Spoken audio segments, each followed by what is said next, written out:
ఇక జూరాల ప్రాజెక్టు భారీ వరద ప్రవాహంతో నిండు కుండను తలపిస్తుంది.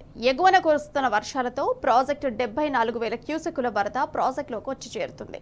దీంతో 8 గేట్లు ఎత్తి దిగువకు నీటిని వదులుతున్నారు. మే నెలలోనే ప్రాజెక్టు పూర్తి స్థాయిలో నిండడంతో రైతులు హర్షం వ్యక్తం చేస్తున్నారు. జూరాల నుండి మరిన్ని వివరాలు మా ప్రతినిధి నరేష్ అందిస్తారు. ఉమ్మడి పాలమూరు జిల్లా వరప్రదాయిని జూరాల ప్రాజెక్టు జలకళను సంతరించుకుంది. వేసవికాలం చివరిలోనే ప్రాజెక్టుకి పెద్ద ఎత్తున వరద ప్రవాహం వచ్చి చేరడంతో ప్రాజెక్టు నిండు కుండను తలపిస్తుంది. ప్రాజెక్టుకి ప్రస్తుతము 74,000 క్యూసెక్ల ఇన్ఫ్లో కొనసాగుతుంది. దీంతో 10 గేట్లు ఎత్తి 76,000 క్యూసెక్లను దిగువకు వదులుతున్నారు. దీంతో పాటు 4 పవర్ హౌజ్లలో విద్యుత్ ఉత్పత్తి కొనసాగుతుంది. జూరాల ప్రాజెక్టు ఎగువన కురుస్తున్నటువంటి వర్షాలతోటి వేసవికాలం చివరిలోనే ప్రాజెక్టుకి దాదాపు 1,00,000 క్యూసెక్ల ఇన్ఫ్లో నమోదయ్యాయి. గత 10 రోజుల క్రితమే తొలిసారి ప్రాజెక్టుకి ఈ వానాకాలంకి సంబంధించి ఇన్ఫ్లోలు నమోదయ్యాయి.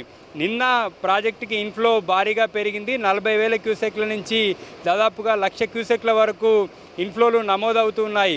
జూరాల ప్రాజెక్టు ఎగువన కర్ణాటక రాష్ట్రంలో ఉన్నటువంటి నారాయణపుర, ఆల్మట్టి ప్రాజెక్టులు పూర్తి స్థాయిలో నిండకపోయినప్పటికీ నారాయణపుర ప్రాజెక్టు దిగువన, జూరాల ప్రాజెక్టు ఎగువన కురిసినటువంటి భారీ వర్షాలతోటి జూరాల ప్రాజెక్టులోకి పెద్ద ఎత్తున వరద ప్రవాహం వచ్చి చేరుతుంది. ప్రస్తుతం మనం విజువల్స్లో చూడొచ్చు.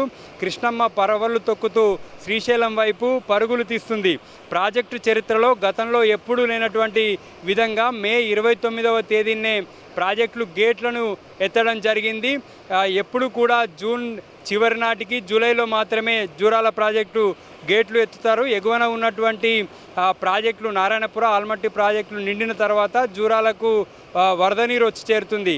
కానీ ఈసారి పైన ప్రాజెక్టులు ఏవి కూడా నిండకున్నప్పటికీ కూడా దిగువన కురిసినటువంటి వర్షాలతోటే ప్రాజెక్టుకి పెద్ద ఎత్తున ఇన్ఫ్లో నమోదవుతున్నాయి. దీంతో దిగువన ఉన్నటువంటి శ్రీశైలం ప్రాజెక్టుకి నీటిని నిన్న నుంచి కూడా అధికారులు వదులుతున్నారు. వేసవికాలం చివరిలోనే మే నెలలోనే ప్రాజెక్టు గేట్లు ఎత్తడం ఇదే తొలిసారి. ప్రాజెక్టు కట్టి దాదాపుగా 3 దశాబ్దాలకు పైనే అవుతుంది.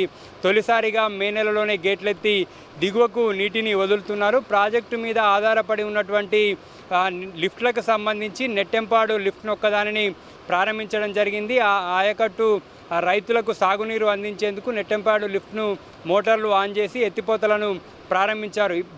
దీంతో పాటు జూరాల ప్రాజెక్టు మీద 4-5 ఎత్తిపోతల పథకాలు ఉన్నాయి. వాటికి సంబంధించి కూడా లిఫ్ట్ను ప్రారంభించాలని చెప్పి రైతులు కోరుతున్నారు.